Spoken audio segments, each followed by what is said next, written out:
Danny Ainge is a vengeful piece of shit. Okay.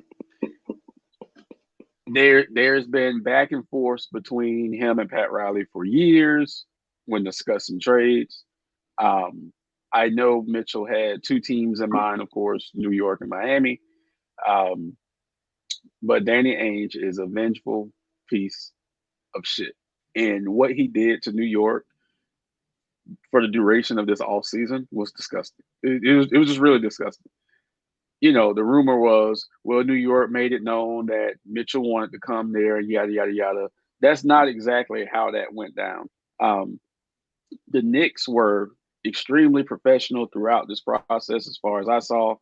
Um, anytime Danny Ainge would make a counter offer, the Knicks would add more. I mean, the Knicks literally did everything right for this to happen.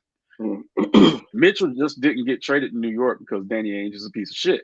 And I I feel bad for Knicks fans because I don't think New York was the one leaking all this shit out. I believe it was Utah leaking all this shit out to make New York look desperate. So for once in my life, I'm actually on the Knicks fans because the final offer, and I don't remember all the details, but the final offer that New York made to Utah was a better offer than what Cleveland made. And that's when I was like, fuck this guy.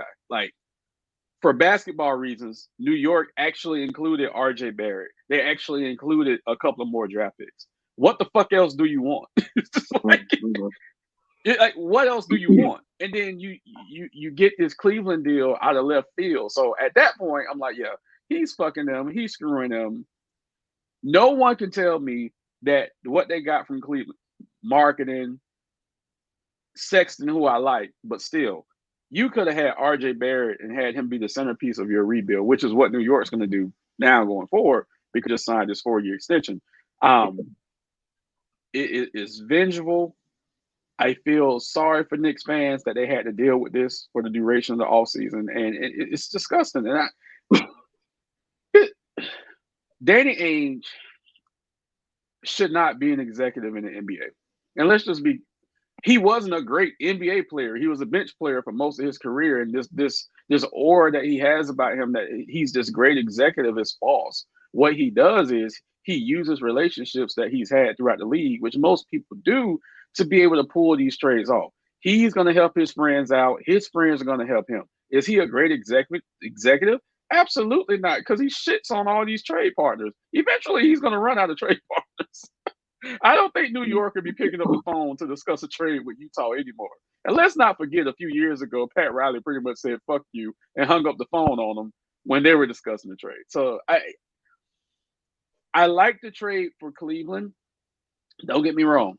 I like Donovan Mitchell, one, being in the East, and two, Cleveland has been on the rise for the last 2 years. Their culture has changed. They've upped their wins for the last 2 years. But dealing with Danny Ainge and seeing how he did the Knicks this offseason and jerked them off, I'm done. I'm absolutely done with that guy. I can't believe it.